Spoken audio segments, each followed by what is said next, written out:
what's going on? Welcome to the Flex and KG show. Right. Let's go.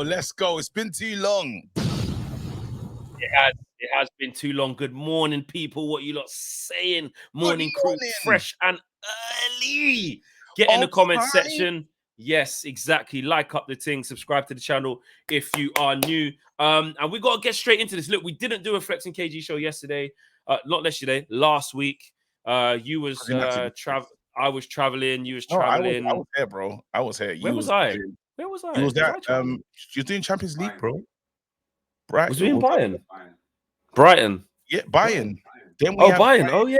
Then after we had we had Bayern, then we had the Crystal Palace. Oh yeah, it was Palace on the Tuesday. Yeah. Right. Okay. So it's been a madness.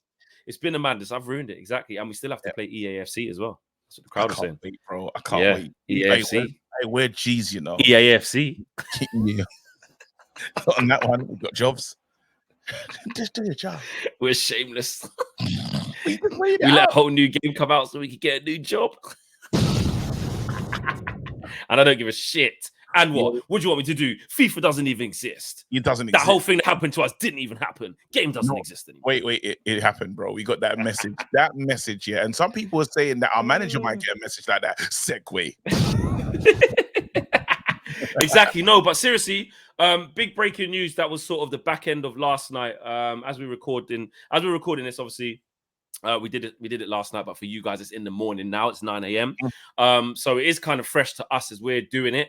But this Jim Ratcliffe situation, as you can see on the thumbnail, guys, we have to get into this. I know a lot of you guys would have been looking around on social media to get your takes on this and to get a little bit more information on this. So this isn't breaking news, but obviously we're reacting to it. And that was to this. Sky News was saying, nope, you got to do it. Okay, all right. And this wasn't even Carve's story as well, but we got to do it. Doesn't matter. It's about Ineos and the takeover bids. So we have to do it in the Carve. Sir Jim's Ineos sports vehicle has actually proposed to the controlling Glazer family a deal that would see it acquiring chunks of both their shares and the stock publicly trading on the New York Stock Exchange in equal proportion. Now, also, Sir Jim Ratcliffe is considering buying a minority stake in Manchester United rather than taking control of its full entirety. Now, in this latest offer, Sir Jim is proposing to the Glazers that he will acquire at least or equal to 25% shares.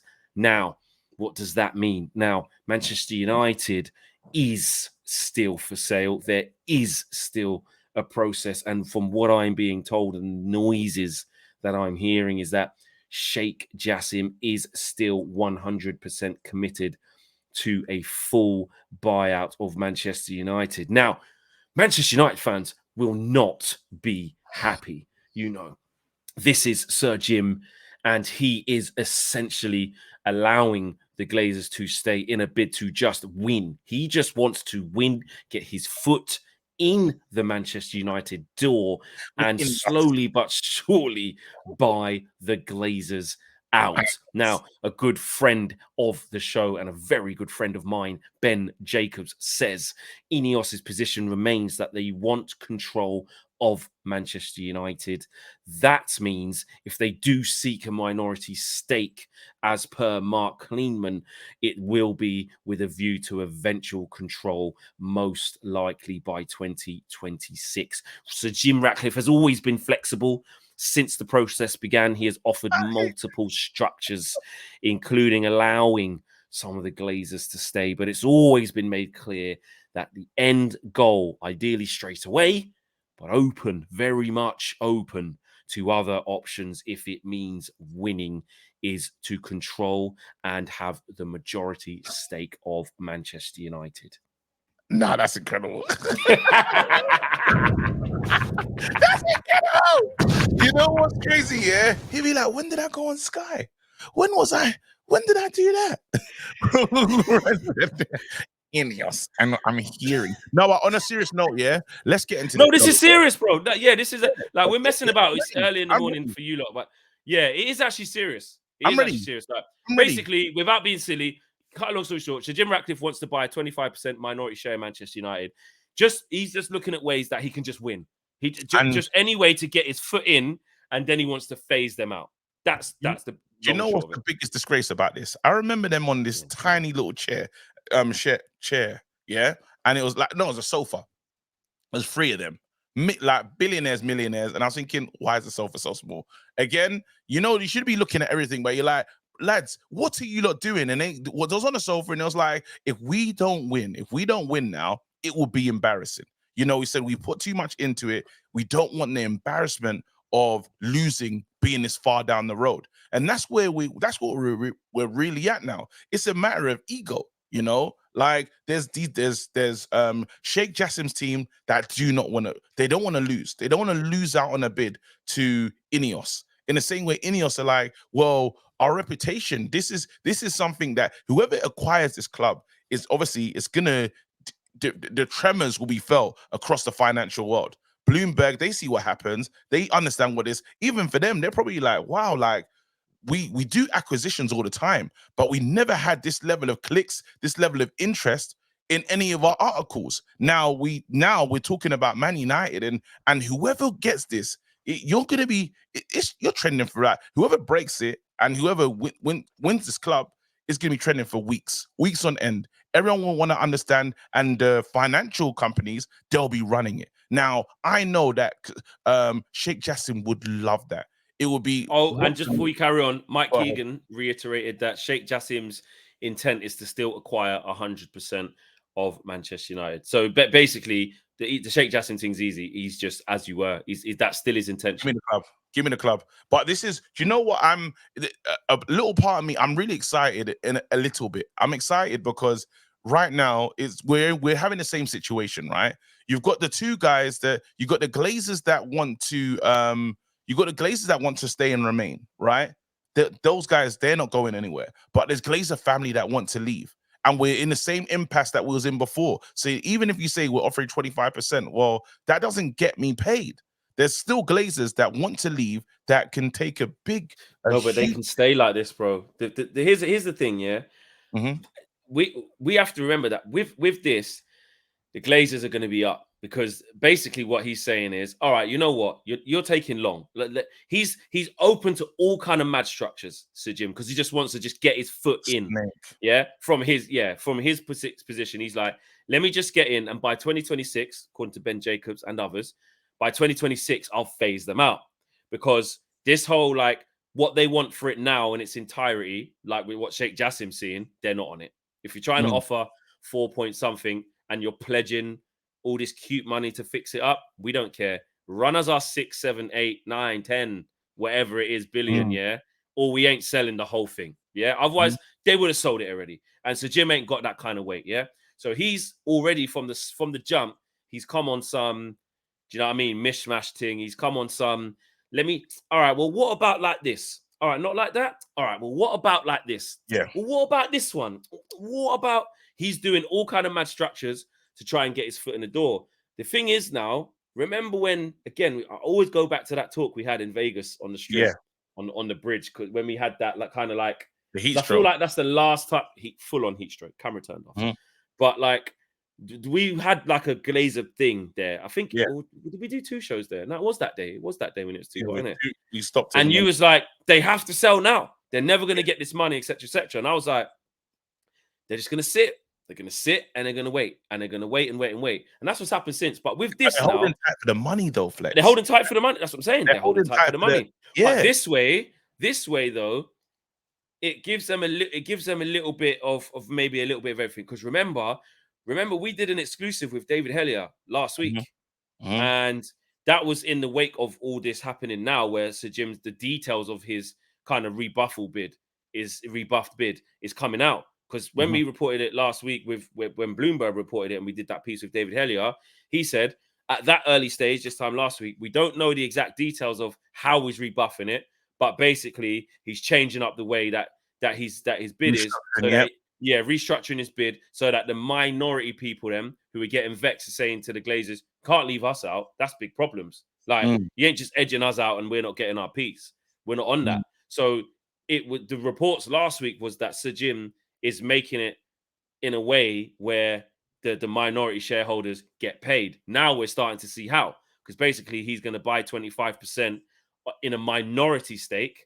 The Glazers will still be the majority stakeholders, and they get to stay. And then he has to buy them out slowly. So everyone with them, yeah.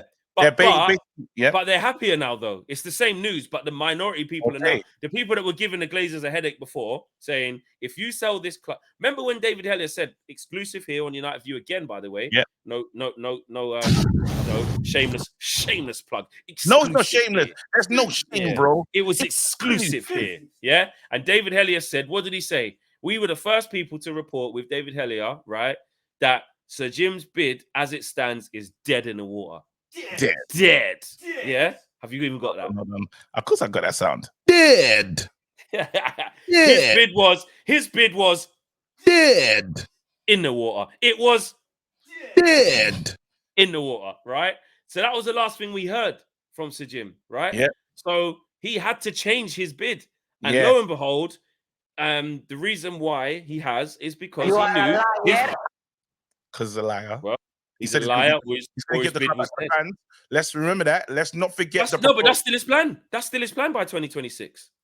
That's still his plan. I don't believe it. It's bullshit. But his manifesto hasn't changed. It's not manifesting. Well, it's not. No, it's not. It's a disgrace. The manifesto makes like seriously. So I need to jump into some of the stuff you're saying because you've made a lot of sense. Yeah, in what where you're going with this thing. But you have to. We can't forget. So 25% stake. The beginning stake for what everyone said. They said under no certain terms where they're gonna allow. This will be stuck in litigation if the Glazers take the money and run and they get nothing. Exactly. You know, but now that's not the case. Yeah, exactly. But now he hasn't got enough money to go around. Flex. This is the major thing is, yes, he can say he can get his foot in the door and he can, all the B-class man, he can pay everyone off and they walk into the sunset. However, there's Glazers that still need to get paid. There's Glazers that still would like their money. And then the funny thing is, what value are you putting on the club? Because it's like, you know, if you say, I'm going to sell these trainers, I could get an upfront fee right now. Or I'm going to sell these trainers in a few years' time. But then the issue is the variables and the changes in football, which we're seeing today. The Man United was a lot more attractive when you had a manager who seemed like nothing was going wrong. The players that he was building up. You could see like, you know what, we're going another way. Man United looked like they're turning a corner. But then if, let's say it continues on the form that we're on right now, it's not an attractive club because, again, top four means a lot more. Without top four means we need to put a lot more money in investment. Without let's say the manager is finishing, let's say 10th, 12th, or it's really bad, you're talking about paying off another manager, bringing in a new guy, and then again backing another manager, which will be insane. So these are the issues that they don't want to be a part of this. They don't want to be a part of a team that doesn't finish in the top four, or let's say don't get Europe.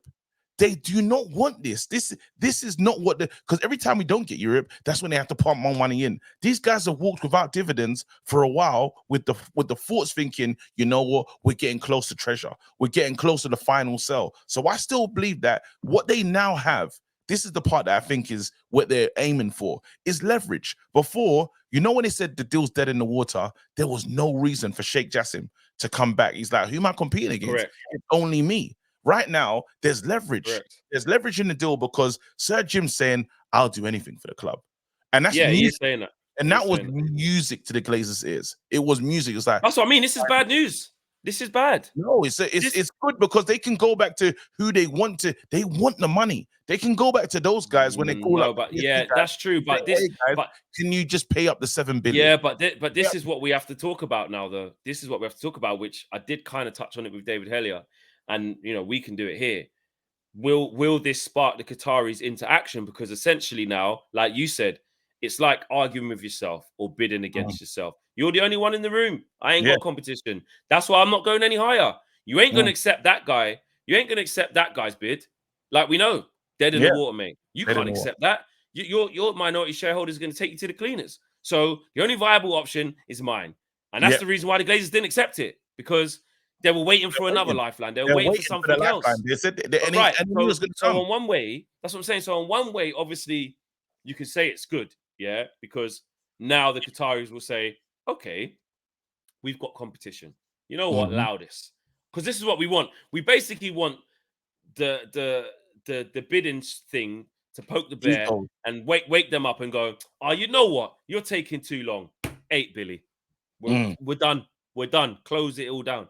But essentially, what we have seen with the Qataris, and rightly so, to a certain extent, is, you know, Bloomberg has spoken about it. Mike Keegan has spoken about it when he came on this channel as well, saying that the Qataris, like the way they do business, you know what I mean? They're very, you know what I mean? Their standards are very high and they won't get taken the piss out of, essentially. They're not just going to pay over the odds because they can click their finger, like, because they can just do it.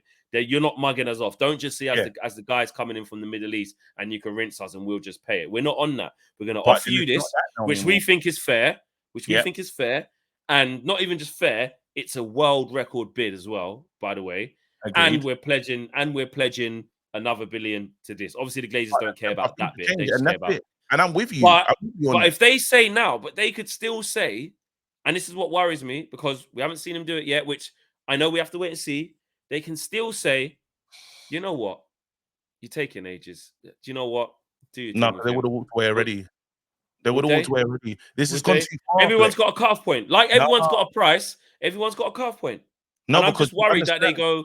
No, because you know what this is. You know, the funny thing is, you go for there's that these A-chip type businesses. There's these businesses that you would like to acquire if it's available.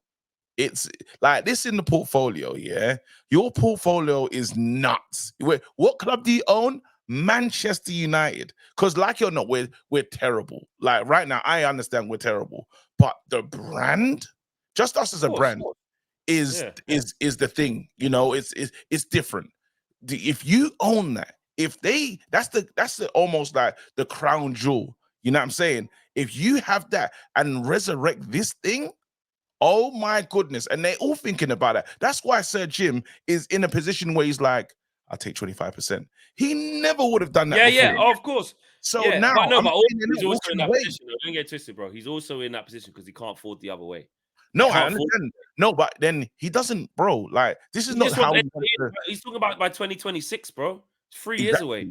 No, but I'm saying that I'm talking about the walk away thing. I'm talking about how. Oh, yeah, he's not walking away. He's trying to find a way at any way. He's not walking away. Yeah. They can't walk away. And now it's a thing of, well, who wins? This is almost Qatar versus Sir Jim, you know? No, and it's not almost, it's been that the whole time. No, but I'm saying it can take a political kind of vibe about this thing. And it's like, well, we want to win. Because before, the only thing before was we're not going to be told that we don't care about money and we'll get mugged off. But it's not a thing about being mugged off now. Now, new information has arisen.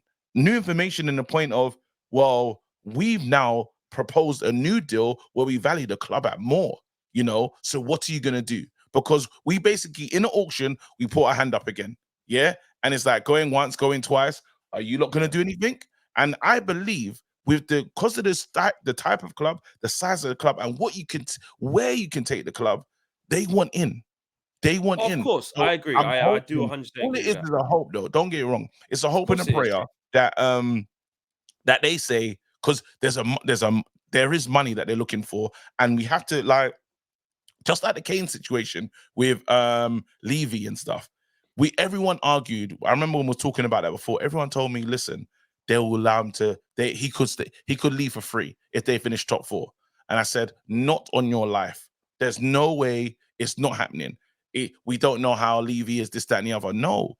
End of the day, we want this money. And someone walking away from, and they know what they're looking for, walking away from 7 billion, 6 billion. I don't know if there's Glazers that have the stomach to do that. If I'm being real, especially with what they got to build, they've even got issues with the Buccaneers. Like there's a lot of issues there. There's a lot of things they need to do. Well, Mike Keegan also added a bit more context to this off the back of the initial reports and Ben Jacobs, all the usual guys coming to the party. And he said, so Jim Ratcliffe's new offer would likely bring in a figure close to 1.5 billion for the Glazers. So obviously that would be the 25%. While well short of the 6 billion valuation, it would provide much needed funds to revamp a decaying Old Trafford, although a rebuild would not in capital be possible. So he's basically implying that although the 1.5 billion obviously is way short of the whole 6 billion that the Glazers want, it's securing minority investment. Remember right back to the start of this, and this is where I think we need to remember the timeline, which is quite hard to remember the timeline because it's nearly a year. I remember sitting on a chair in the front kind of garden of where we were staying in Qatar, wicked place, seeing this news and reacting to this on the United View when they first came out with that statement of Manchester United today, right, strategic alternatives, you know, possible full sale, when they just put it all out there and we went, it's for sale. Yeah. But I remember saying that day, that strategic alternatives, that worries me because while essentially, yes, it has been for sale, there's been a bidding round of bids and stuff like that. Strategic alternatives has always meant that if we can get somebody else to pay for this, to fix it up, and we can stay, lovely. Remember the Elliott hedge fund?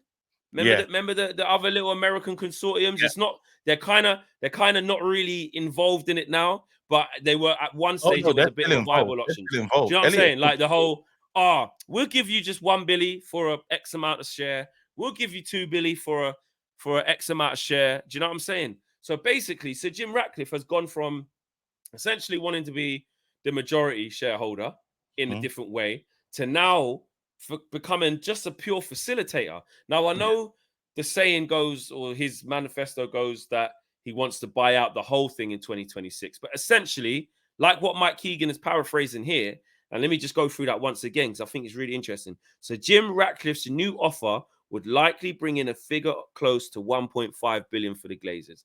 Now, while that's well short of the 6 billion valuation, which it is, it would provide much needed funds to revamp a decaying Old Trafford, although a rebuild would not be possible with 1.5 million. And this is it. So now the Glazers could say, we'll worry about 2026 later. We can stay another 3 years. Give us that 1.5 billion. We'll put another lick of paint on the outside. We'll sew up the roof, put a couple of new roof panels on there. The videos were circulating the other day with the rain dropping through on the social media. We'll fix that. We'll fix up the tunnel area, concourse bit. I went to Carrington today, or as you're recording this, as you're watching this, yesterday for the presser, right? See that new bit, what they're building when you was last there? It's all done now. The academy, new academy bit, it's all done, blacked out, looks all nice. You know what I mean? More work's happening. So they will take that 1.5 billion and scrimp and scramp and then come back to us and say, see, guys, look, we're doing stuff. It stinks. Right, you can see where the Sir Jim Ratcliffe thing's going. No, but So while, bro, I want to be with you on this one, but I'm gonna stay in this pocket where I'm not saying Qatar can't get it. I'm saying that if Sir Jim Ratcliffe gets it, that's what will happen. Oh, that's what will happen. Absolutely. I'm not saying Qatar can't get it. Okay, cool. So I think when I was talking about Elliott, I'm not talking about Elliott. Who's the one that's overseeing the whole deal? There's a Rain Group. Rain Group are still getting paid. They're the one, they're the bankers. That's their job. They're getting paid. Rain Group, until this deal goes through, Rain Group need to get paid, right? They need to get their money. So this is now on a mad retainer. Yeah. So this deal is costing a lot of money. There's and for big, when I do every now and then, I do like to listen to Simon Jordan because this is his business. When you talk about this is forte. He knows this is his forte. This is where I say, put my hands up. Let me see what you're saying. Manchester United is a mammoth football club. It's absolutely mammoth. So if you've got these absolute Burks coming in from America who don't value it, and you've got Sir Jim at Ineos, not may I say, doing a very good job at Nice, further to the contrary, coming over here and offering some sort of 1.2 billion buffoonery, absolute buffoonery. So if you shake Jassim and you're in Qatar, well, it's my money. Fans want to say, come to buy it. Well, put your hands in your pockets. Come buy it. And he cusses the Man United fans as well. All the time. Ten Hag, he's look at he's in a turtleneck that's way too big. And right now, you've got Jadon Sancho, little mutt, who, quite frankly, needs to remember he's a professional footballer and just needs to get back to work. But it quite seems like Eric Ten Hag She doesn't have control. It's quite simple. But after all of that, listen, he was saying, and that's good. He said basically, yeah, these acquisitions take time. That was his. He said that you can't buy a club like Man United. You can't buy it just quickly. It doesn't work like that. You can't. It like as quick as we want it to work, bro. Especially with the Glazers. This is one of the biggest clubs in the world. You know, like we're up there in terms of when you talk about the Dallas Cowboys, you talk about the Yankees, you talk about the Lakers, Man United. Again, as it's a well-known, it's well-known. You get that, you secured that. Congratulations. More than them teams you just said. Yeah. Bigger than them teams you just said. Absolutely. So now we all know what this is. You know, worldwide record, you know the badge, you know the logo. You might not even watch. Let's say you're not even an avid football watcher. You know Man United. That's the deepest part of it. So that's what's up for sale right now. And then also is when football is moving into this digital, this millennial, like crazy age where they're gonna start, like clubs are gonna change the way in terms of TV revenue and all this other stuff. A lot of doors are gonna open in terms of how streaming works. We're at the early stages. They understand that. So Man United have to be at the forefront. So even when you talk about the stadium and stuff, what they need to do, there's probably like different, you know, when we see different ideas of how it could look. Man United need a super revamp to keep up because we're so far behind now in terms of stadia that it's embarrassing. So even with the liquor paint is not going to get it done. No way. It needs a full thing. Yeah, it needs a full thing. It needs a full. You've been there. You can't sit, but you can't even sit. But like, if you're like, even in the media area, I was just about to say that because there's one thing going there. Like we've all been there. I say we've all been there. You know what I mean, guys. I know a lot of you guys from around the world haven't been there, but for fans that have been there, or for you guys around the world that have visited once and once only, although it was your dream, you know, you sit in the actual stands in the concourse. And apart from the emotional connection you have from being in there, knowing it's the theatre of dreams and what went before this, it's the experience of, especially when you go to other stadiums. Forget it. I'm done. And actually, probably we are really lucky in it, KG, and blessed that we've got the opportunity to travel around the world, you know, and see all these different stadiums, you know, and experience what's possible. And if you haven't done that, just pop down flipping Tottenham Stadium. You know what I mean? Like, don't go there. Go to Burnley.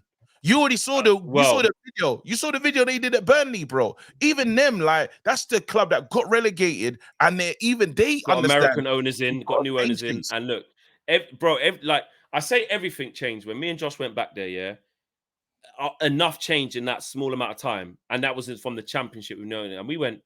But there's LEDs all around the outside of the stadium. LEDs with moving thing. Just a small thing like that. Bare screens, bro. Bare screens. The guys at Burnley, they go on their phone and they're like, "Yeah, I can just change it from here. I'll just put this on." And we can't manage rain. Yeah, we can't manage rain, bro. When it rains, it's peak. So when you're looking at that now, at the beginning, I'll be honest. You know that when that little poll thing was going about of like, do you think we should knock down Old Trafford and start again versus like, do you know what I mean? Try and build it. Like build on the, do you know what I mean? And I'm like, at the beginning, I was like, yeah, you know, if we can, you know, well, Real Madrid did it. Real Madrid have just done it. You can keep it there and do a madness. But the problem is that obviously with where it is and how it's situated. And then when I looked at like, but if we, you know, when I really thought it, you know, when we stood on the center circle at the Allegiant. Raiders. The Allegiant Stadium. That's what it's called. Yeah. When we stood on the center, when they was like, you guys want to go on? We were like, yes. Yeah. When we stood in the middle, yeah. I remember when we went like that and we went, bloody hell. And that was not even as big as Old Trafford, but it felt 10 times bigger. And we were like, nah, man. You can keep the history. And even in the NRG Stadium in Houston, where the Texans are, like that is like purpose-built football state, you know, NFL stadium. But just looking, I was like, nah, man, what are we doing? The MetLife in New Jersey, bro. We were like, let's just talk about Real Madrid. Exactly. Like they've even on the change, like Man United, they're not thinking about the experience for the Same at fans. Bayern. Same thing. Allianz. I went. You just do that. You just go. The Alliance must have been mad in it. Wicked. And when you're pit side at that, because we're lucky enough to get that access and that, and we're sitting in the dugout, and I just went to the halfway. Sometimes I do a KG kind of Tesco thing, but I'm in the stadium, just thinking madness. You know, when you think like, bro, I can't believe I'm actually here. Like, but then you get back into your fan mode, and you're like, what are we doing? This is it, Flex. Barca just licked down the new camp. Lick it They're down. playing in the little 25k seater stadium now because they're like, don't worry, we got something. Because you know Levers. Wait, bro, let me listen. They said they watched Real Madrid do what they did, and they said, Barcelona though. You think even with the financial constraints we have, we are making moves. You know when they said, bro, they find me a lever, he would have pulled anything, bro. Don't know what's coming up, bro. He's doing it. Why? Because we have to be competitive. These owners, they want their money. Flex, what you have to always look back to is the situation is, how can I make it the most profitable? That's how they think. And right now, even if you upgrade the stadium a little bit, because the liquor paint is not going to bring in the revenue the revenue that they really need. You need some serious investment. However, the issue is that now you're trying to get rid of these first 25%. That means those guys have to get paid first. And now what you're expecting from these new investors is money for sign-ins, transfer windows, this, that, because it says it's not enough. So these Glazers are not really getting their dough. How'd you go from 1.5 to like saying you wanted 6 to 7 to getting 1.5 and thinking that's okay? That's not what I was looking for. We when we talked about strategic alternatives, we was hoping in the lines of really finding some real capital. You know, we was hoping to, like something where we can run away. Because again, they have not taken dividends. And not only have they not taken dividends, but the Man United accounts are horrible in terms of cash.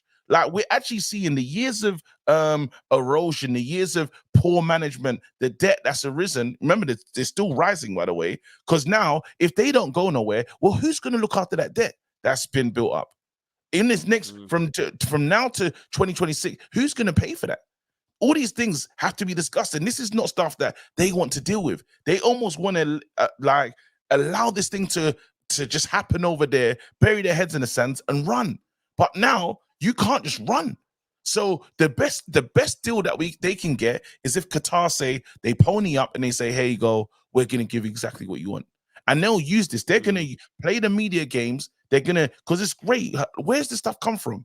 If it's the same thing before, but it's you want a response from Qatar, because they're the guys that actually have the money now. They're the guys that have the money now. You seen, and let's not act like that. Even the boxing world has changed because everyone's talking about Qatar. Everyone's talking about Saudi, and because that's where the money is right now. They're not stupid. Can you get out now? Can you take as much as you can and run? And that's what I believe. That's what they're waiting for. And we just need to hope now Sheikh Jassim doesn't feel like he's being mugged off, but he actually feels like he has a reason to dip into his pocket. That's he has to be on this. Listen, I've had enough thing now. Yeah. Innit, really. And we'll see. I know, like, we know the money's there from Qatar. We know, like Mike Keegan said, it's very much still the intention of Sheikh Jassim to acquire 100% of the club, but time will tell now. And also what we have to stress is these are reports. They are saying that Sir Jim Ratcliffe is considering lodging this bid. He hasn't done it yet. He's considering lodging this bid. So we've just spoke about how we feel that would be if he did and what would happen. So yeah, keep an eye on that. Let us know how you guys feel about that. There's a game today. Let's not avoid what's been going on with our club on the pitch. Exactly. There's a game today. Some of the stuff that was being spoken about again back in the yesterday, the Evening Standard have claimed that Altay Bayındır will make his Man United debut in tomorrow's Champions League game against Galatasaray. Now, obviously, he came in from that league from Fenerbahce. Didn't he come from? Galatasaray. Fenerbahce, isn't it? Fenerbahce, I'm sure. Should check. I'm gonna check that. I can't remember where we got him from. People are gonna be screaming at the thing now. And I'm sure we got him from Fenerbahce.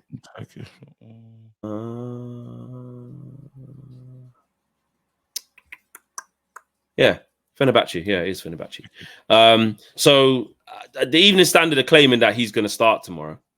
Okay. It's just the Evening Standard. I don't know where they've got that from, or Eric Ten Hag was asked in the press conference today by a Turkish journalist. Obviously it's quite cheeky actually. She said, obviously I'm a Turkish journalist. We thought that you would have given Altay some minutes against Carabao Cup against Palace last week. Will you play him tomorrow, sort of thing? And he said, look, basically he said both keepers are new. So we went with Andre Onana against Palace because he still needs to keep playing, basically. But I don't know. I can't see Eric Ten Hag just changing it because we're playing like Turkish opposition. He's gonna like because Fenerbahce and Galatasaray are like rival. Like, let me just. He can't really. I'll be shocked if I'll be surprised if he does that. I'll be surprised if he does that. But just look on today's game, bro. And Wilfried Zaha said in his press conference, he said, we have a very experienced team. We are ready for tomorrow's match. We have players who can hurt Manchester United. And just in case you didn't know, because I know you don't always, go off and do your research and all of that. Some of the players that they do have at their disposal, Icardi up front. Yeah. Zaha on the left. Lucas Torreira. Zaha, he's not playing against. Wait, he's not running up. Dallo. He play against Dallo. Thank goodness. Yeah. I hope he but doesn't. You never know. Maybe their manager might go, you know what, Wilf? You know what? I hope he doesn't. I hope he doesn't peel off to. Oh, nah. Yeah. Also, they got a tricky winger on the right-hand side called Tete, Brazilian guy. Brazilian kid. Quite fast, quite direct. Ain't gonna be easy. So yeah, Tete. They've also got, now look, hear me out on this. Davinson Sanchez at the back, obviously dead at Spurs. Dead, yeah? Dead at Spurs, yeah? But you know what it's like? Man just move, get a new environment, all of a sudden we're going, but how? We couldn't even, Davinson Sanchez not even, yeah? So that's just one of them ones. Hakim Ziyech, Galatasaray. Dead. Now, yeah, you say that, but I'm not going to lie, bro. He could have us, no. Listen, at the World Cup, when he's confident again with his Moroccan man, them. Listen, it was him and Hakimi on one side. Yeah. So with his confidence up, tails up. I'm just saying. I'm not saying he's wicked. I'm just saying they've got players that we know of and that they can hurt us. What my thing is that it's going to be a hard game tomorrow. No, you're absolutely right, Flex. We were talking earlier, like mad because I was saying talking. Oh, and they got Ndombele as well. They got Ndombele. Obviously, again, he was dead when he was at Chelsea. Dead when he went over to Italy, back to Italy. But new lease of life. Obviously, he's been injured for a bit. He's going to come in now. You can't just say these men are just. You know what I'm saying? They've got man we recognize. No, I'm not saying rubbish. But this is such an important game for Man United. Massive. This is not like this is not your run-of-the-mill game. This is like you thought the media were on fire. The media are gonna media. You see, if anything but a positive result doesn't happen for Man United, it's not gonna be nice. It will turn nasty because the knives are already out for some people. I think what's nice to see is Man United fans are kind of staying strong with it. I know the Terraces, they never give up on the manager till the end, but then there's things that you don't want to hear at Old Trafford. You're hearing boos like at the final whistle, and the boos are pretty much it's not booing the manager, but booing the performance. And these are things that I wasn't expecting this season. I knew it was going to be rough, but then there's approach that we need to see. And what Man United need to show tomorrow, even though we're low on confidence and we're in a bad form or we're not being as lucky, on the field, we need to really show something. We need to show the passion. We need to show desire. We need to show fight, grit. We need to show attacking IQ. That's what we need to see. Like, bro, honestly, yeah, we are the worst footballing side, yeah, I want to say in the Prem. I want to say in the Prem because the goal difference thing does not lie. every year. We can't be minus goal difference every year. We're supposed to be a big club. You know, we say we're Man United, bro. There's nothing Man United about what I'm seeing on the pitch, and it's a disgrace. The fact that, bro, it never could have happened. They must be laughing at Real Madrid. Casemiro's the top goal scorer. Casemiro, they'll be like, what? Casemiro that used to just break stuff down and pass to Cruz and Modric. He's the top goal scorer. See, what? Por qué? That's what they're on. Why? This is like the way we play football. Yeah, I've never been. It's hard because I can't stay positive about this. I'm disgusted at our how we play. I'll be real with you, and it's across the pitch because I look at all the players. I look at Delo. I'm like, well, what are you doing? Yeah. I look at sorry, let me not just start because Delo, that's the wrong place to start. I look at Rashford, I look at Bruno, the two talismans for the team, and they offer me nothing. Yeah. Then we go across. I look at what's going on the right-hand side. It's nothing happening on the right-hand side. I look at Mount and I say, you know, he's going to be straight back in as quickly as possible. Ten Hag's going to get away. Ten Hag's going to find a way to get him back in as quickly as possible. And I'm not saying, you know, my thoughts on Anthony. Oh, why not? As a player, I know that's what I'm saying. No, because there's nothing big. He's going to do it. Yeah, immediately. Why not? They said that. Yeah. They said that there'll be more service to Højlund if Anthony's not inside. Højlund hasn't seen the ball since. No. He ain't seen it. He hasn't seen it. Like our players, like even when you look at the combative, I'm looking at the Spurs midfield. Yeah, Basuma, or Diaby and Sar's not even, bro. He's not even good. He's not. He's not. I'm not even hating. Like, I know the man that he scored against us, and that he's not good. No, like it's true. But I'm talking about a midfield that is constructed to do what it needs to do. We're not balance. We got Madison, yeah. And every day I regret not buying Madison. Every day. Because what we need though is we need competition. We need, like, there's no one, the talent standard goes down dramatically when you take out the players that are meant to be good for us. So if you take off Rashi, because a lot of people are shouting, drop Rashi, play who? I get Garnacho is on his way up, but Garnacho is not someone that is he's like a potential player. He's not the heir apparent right now. He's not like he's gonna be the guy yet. He could be, but it's not happened yet. When you look at Bruno, if you don't play Bruno, well, who's the next better number 10? Is it Mason Mount?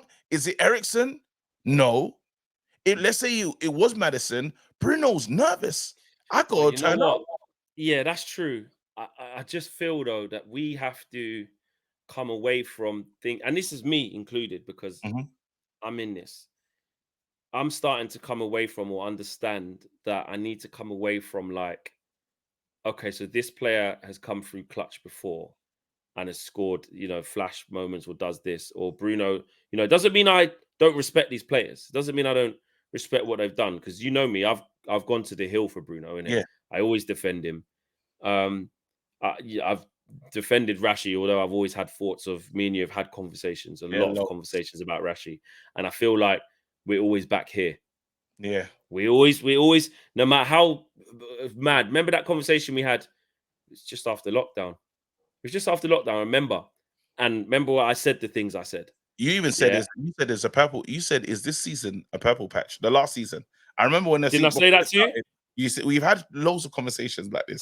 So me and K, just to fill you guys in, obviously KG rides. KG rides out. Yeah. Hey yo. Wait, chill, bro. I know. Yeah. Right out is crazy. You do. Hey yo. For Rashi. Hey for yo. Rashi. It's a why though. Why for that? All right, cool. Oh, Rashi's my guy. You won't let the slant, yeah? Yeah. And there's times where KG will say to me, but Flex, you see, no, you don't even back it. We and KG really, we probably should bring it to the show more, actually. Yeah. We should. Because we have some mad convos on the phone, bro. Mad. And I remember one. And you know what? And it's not an I told you so or anything, because I don't want to be talking like this about Rashi. Yeah. This is just the truth. So we're giving you our you know what I mean? Our This full is how selves. we look, like, This is really. how we are. There was a conversation many times with me and KG, but one in particular, a couple years ago, and he was doing good then too, because it was a COVID season. And I said, KG, come off it, man. I said, nah. I said, there's bare man better than him. I said, I'm not having it. I said, nah. I said, like, if you look at how a lot of other wingers play the game, yeah, he's going to get the flash points and that, he score a couple goals, but I'm telling you, bro, it's not. I said, it's not it. It's not it's not what we think it is. Nah, name me another winger in the whole of Europe who's doing these numbers. Rare. And I said, bro, I was like, Mark Albrighton's won the Prem. He's played on the right. He could put the ball. And I said something crazy. I was like, Sane. I can't remember the exact thing I said. You said loads of players. I was like, Harvey Barnes at Leicester. He's doing this. And I'm not saying these men are better than Rashid, but at the time I was trying to say, like, bro, just because someone does something good for a little bit, it doesn't make them the it thing. And I said, we're going to be back here eventually again. But then, you know, and usually I do have pushback a bit. But then I fight because, do you know one of the things I've always hated when people talk about Rashford? I hate the IQ conversation. You're on mute. Oh, you was just on mute there. Sorry. Am I back? It's cutting in and out. 1, 2. Shouldn't. Yeah, you're here. But are we? Wait. Let's just make sure, because no, you're good. You're in now. However you are now, stay like that. Yeah. I hate it. There's always been a conversation of IQ with Rashford. Just I don't know. Is it your mic socket? 1, 2. All right, you're good again. Yeah. I don't know what happened. Yeah, it's a brand new mic, fam. There should be no issues. Keeps edging. Really? I'll take it out. Should I turn it off and turn it on again? But you're good. No, you're good. Just go. Yeah. Okay. Once again, the IQ, IQ conversation with Rashford, I've hated it for a long time. I feel, why would you say he hasn't got a good footballing IQ? Yeah, brother. But I feel like it's a big but. I'm not. Don't go anywhere, brother. I watch Rashford play. Call it out. When you see him not making the right decisions, giving the ball away, okay, right? You got to call it out, because when he's scoring 30 goals, the whole fan base, they take a shit. They want to wipe his ass. No, give him a new contract and all of that lot, like. Call it out. No, but on a serious note, This is the call it out bit. On a serious note, I worry for his in-game IQ, because he's doing things that no one should be doing. He's like, there's passes that are not on. They're not, bro. It's Rashi. Yeah. No, but you run. First of all, there's 3 guys over there. So if there's 3 guys over here, that means there's the defensive spaces open for you to exploit if you look up and just give the ball. You know, if you've drawn 3 guys to you, move the ball faster. Do you know what Rashford decides to do? You know what? I might run through the middle of them 3 guys, you know. Yeah? Lose it. Jing bang every time. Lose it, look down, and hit the grass. Hit the grass like, how did this happen? Or he might say, you know what? I know I'm not really like Xavi or Iniesta, but you know what, Højlund, you're in the box and you're surrounded by defenders. I'm gonna thread this ball to you. No, Rashi. Or you know what? I'm doing a little run. Yeah, I've cut in. Goalkeeper's firmly on his line, and everything's blessed. Do you know what Rashford's gonna do? He's gonna shoot. He's going to shoot. So then these are the things that I've been watching. I'm saying, wait, this is what, like, a lot of people have been arguing about Rashi for the longest amount of time. Don't worry, I'll keep the finger. Yeah, you keep going. This is what people have been arguing about Rashford for like the beginning of time. And it's just it's a disgrace. The problem is it's a disgrace because now you're saying, well, maybe he plays on instinct. When he does that, like against it's not maybe. He does. Do you know what else? As well? Where we really have to be honest. Do you know what? We have to call it out. Yeah. And just say what you see. It's like catchphrase, Roy Walker. Say what you see, right? It's rain.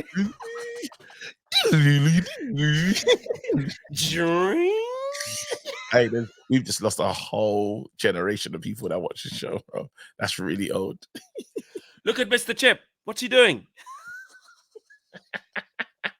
The moonwalk. Hey, It'll be him missing on the moon, just walking. Hey, KG, watch this one. Watch this one. Watch this one. Yeah. It's good, but it's not the one. Good. But it's not the one. Jumping to the moon and back. It's good, but it's not the one. No, wait. We're talking about Rashid. Hey, do you know what's crazy? But wait, while you're saying that though, yeah, even the graphics that they got, those screens that they got, yeah, on those things back in the day, Man United could never. We could, bro. I would love it. What, the 10-bit screen. 16-bit, 32-bit. Look what they were doing back in the day, bro. Our VAR decisions, if we get VAR like properly at Man United, it would look like that. It's a whole catchphrase. It's the catchphrase. You got to unveil the squares to find out the decision. It's good, but it's not the one. It's good, but it's not offside. It's good, but it's not a goal. Listen, wait, be serious, yeah? God, we have to say what you see. That's how we said it. Say what you see. Yeah, call it out. We're not seeing anything different from year one. I'm being honest. KG. I'm being honest. And this is not a disrespect. This is just summing up, I think, the player Rashi is. Yeah. He contains individual ability and athleticism. So in the spare of the moment, and he has got technique. So in the spare of the moment, yeah, if you go running in on him 1v1, he can slip it through your legs easy. Whoops, flip flap. Oh, yeah. Change it out. Change the direction. He can ras it. No backlift. Poof, goal. Instinctive. Goal. Yeah. But in terms of helping the team to do what it needs to do cohesively, he's not a good enough team player, bro. Like, I'm just being honest. Like, if anything, listen to this one. If anything, really and truly, and this feels like this is just the whole Rashford show because there's many other things, but we just have to talk about this right now. Yeah. If anything, leave Garnacho where he is. I'm not take him out of this. If anything, Rashford is the sort of guy that actually should be coming off the bench and impacting the thing. You know how crazy that sounds. But the way he plays the game, you're saying how he's playing now, how he's playing now. Okay, cool. How he's playing now, impact off the bench. And you know what though? I might even go one further, KG.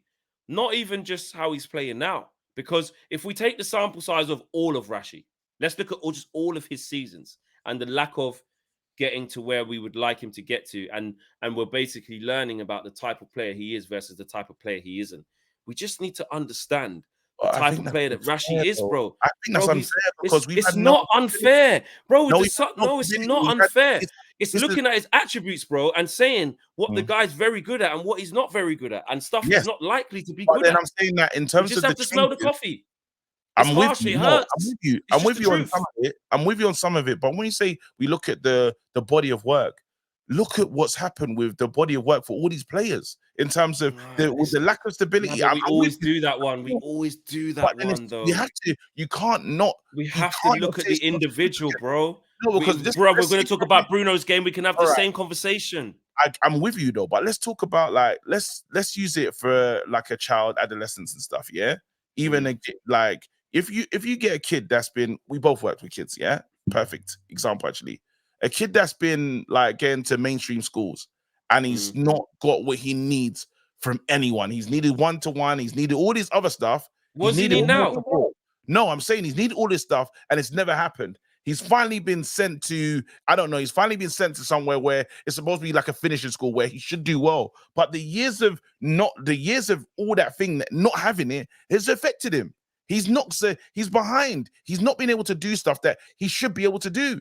Because why? He wasn't given the tools. So even with Rashford's development, think of the managers he's had and the different ways we wanted to play. Rashford came in under what manager? Was it LVG? LVG, yeah. Came in under LVG. LVG, like tick-a-tacker, what do you call it, slow build-up, total football type coach. We switched from LVG to Jose Mourinho, correct? Yeah, Jose Mourinho, defensive. You lot express yourself. Do we want just be strong defensively? Wicked. Switch from him to Ollie. Ollie vibes. Yeah. Switch to him to wait, we had a little short stint with Michael Carrick. Can't really count that. It is what it is. After that, Ralph Ragnick. Total, what do you call it? Heavy metal football, instrumental football. Yeah. Switch from that guy to what are we going after that? We're at Ten Hag. Then it was Terry, yeah. We're at Ten Hag. So now we can say, so you have to look at these years of that's a shame. That's a mess. You have to. You think it's too can't easy, not KG. look. That's not stopping him. KG, when he loses the ball, 5 years of different managers is not stopping him being fucking asked to run and get it back. You're talking about that's him, bro. I understand. It's his attitude, bro. I'm with you. I'm with you. I'm not saying that he gets a full like clean slate. I would never say that because I now see that, you know what, IQ wise, it is lacking at times. It is like that's a bad decision, Rashi. You shouldn't be making that decision on any other time. And now when we're now adding the new part that wasn't there before, I didn't think Rashi felt like he was the Mr. Big Guns or he ran the place. Now Rashi walks around with the air of, bro, he's strutting. He is strutting about the pitch. It's disgusting. And you know what, yeah. And I don't want to see that. Like you know, you guys know us. We always try and protect our own. Like we'll always try and do it. Like always, especially from people outside the fan base who want to say stuff. But you have to call things as you see it, bro. And what I'm seeing, it's awful. And let's get to Bruno. Let's get to Bruno because let's get to Bruno. Now, so the Bruno, go on. I want to say quickly on Bruno, yeah. Not like saying the captain's armband is weighing him down. I'm one of Bruno's biggest fans. No, it's not that. It's definitely he's not behaving like a captain. He's not. I'm not getting any leadership. I'm not getting what I need to see from, because that armband, the expectation is there. It's the same thing that troubled Maguire, but you expect more. And what I'm getting from Bruno again is poor decision making. It's almost like he's gone back in terms of you're not looking after the ball the way he once was. Yes, you're playing out of position, but Bruno, I should be able to look for you, and you should get us out the darker moments. And what are you doing? You're just hooking the ball, skying it. You know what, KG? Mad shots. You know what? And this is where, when rival fans say it and it hurts and you don't want to admit it, it's misprofiling players, bro, and putting them somewhere where we shouldn't have put them. I'll be honest. I'm gonna keep it 1,000,000% real. I love Bruno. See him all the time. Think he's wicked. Yeah. But I think what I've learned about, well, do you know what? Let me speak for me in it, because I don't want to say that what we've done and everyone's done this. This is what I'm learning in my head slowly, right? And everyone has different thoughts and processes about the players. I have misprofiled and I think I've gassed up too many players that when I step afar, me and you have conversations all the time about my gut feelings on certain players and certain things, right? And like, I just think it's all coming to fruition. Like, I just feel like Bruno's, again, provide great numbers, was a savior in a bad time when nobody could create. We had Andreas Pereira, Mata, and it was, Matic behind that, and Fellaini. Well, not Fellaini, but yeah, you know what I mean? It just wasn't it, right? And you're like, okay, this guy he's got great technique. Let's talk about the good things. He's got an eye for a pass. Yeah. Right. Hard working. He's not always available. Yeah, he's hard working. He's always available. Yeah, he's efficient. Yeah. And he's a good player, man. He's a good player. Yeah, I'm not saying he's a good player. And a good player can still be a good player. Doesn't mean it's right for what we want to do. No, he's right. He's right. KG. Do you know what? He can be, but you can't have. The problem is we've got too many. We've got too many like that in the team that are just giving it away, play willy-nilly, carefree. Bruno is not a tempo setter. Bruno is not give the ball to him. He got get us out of it. Captain Marvel. Give the ball to Brian Robson. Give the ball to to Roy Keane. He's not that. He's not that. No, but he's not that. And when you look at the squad, I get it. Who else is? That's the problem. Nobody. And this is where, because Bruno, he's not as good as we think, bro, because of his style of play.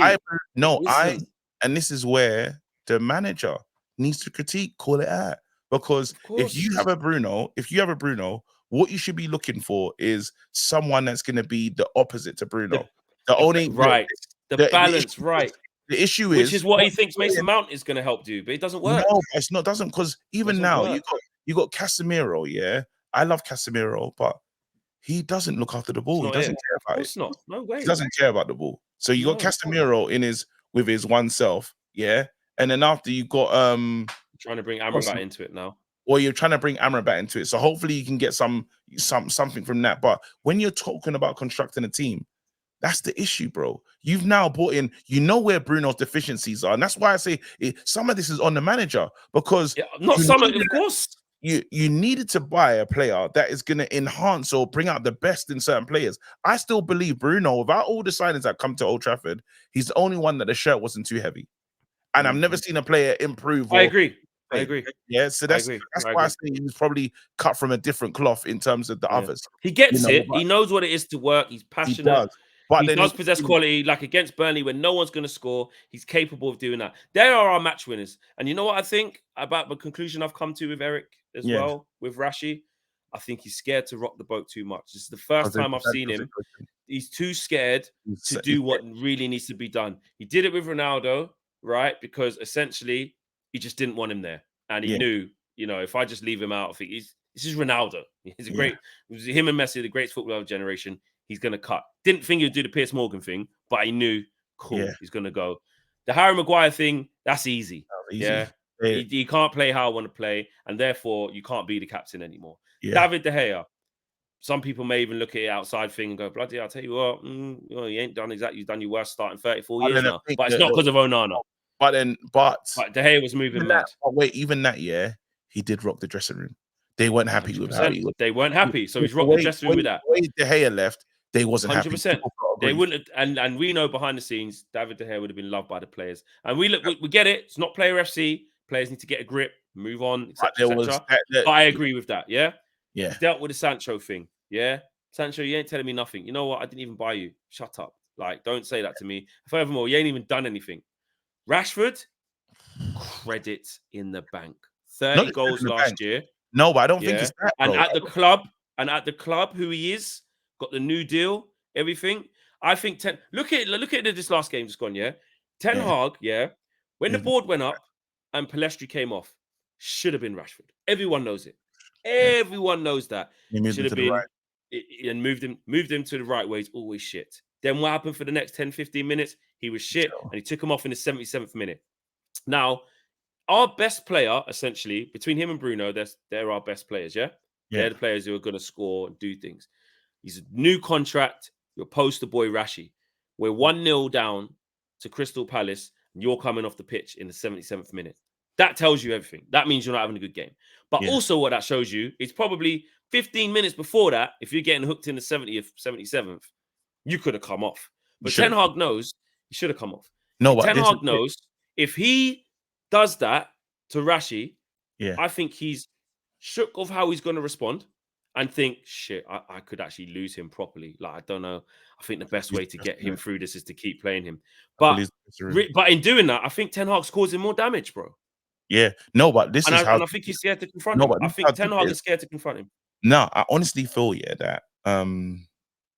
you can't do you can't do too much madness at once. I want to deal with this, but the Rashi one's one too far. It's one too many. Much right now. Yeah, but it's hurting the team, though, KG, and that's why it doesn't matter how much times you got to rock the boat. Rock it, bro. No, because again, rock it. You could lose. He's hurting the team, bro. No, because I can create. We've already seen the leaks and stuff like that. Trust me, bro. It's not every fight. He's hurting us, bro. Bro, I hear what it's like playing with 10 men. Hear me out, Flex. People say in relationships, there's sometimes we say you just got to charge that one. That the fire that we're doing, we've been fighting. Right now, this is not the fight we need to have because it could break everything. And this is the point. That's what I think he's doing. It's a fight he doesn't want to have. That's why he's taking him off. But not like I'll take him off. I can't fight with you. I know he needs to come off. I'll take him off a little bit later. And while I've got your brethren, let's not forget, Jadon Sancho is his friend. Like, I've got your brethren, and right now you're still with me because I'm your guy. Like, me and going back. We have no issues. I can't believe we have no issues.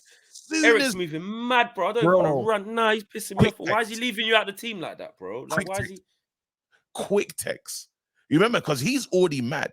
I'm going to say, it's bro, if I'm Jadon Sancho right now, I'm not saying he's doing this, but if Rashford gets taken out of the team or he's on the bench and stuff, eye emoji, fam. Hit man with the eye emoji He knows what that means. And then the phone, bro, 30 seconds later, call, incoming call. Rashi. Bro. I'll be honest, KG. Yeah. I'll be honest, yeah. Like, It does feel a little bit like, I don't know if it's premature, but it feels like a couple man ain't on board, bro. No, it can be. That's why you got, you know, like just the early, like, yeah, in there. Like if we walked in there now, just me and you, just had a look around and see what's going on. Yeah, I don't think we would see like 100% every man tuned in. It's tense. That's what it feels like. No, I'm telling you right now, and that comes from results, because obviously we're not getting the results. Yeah.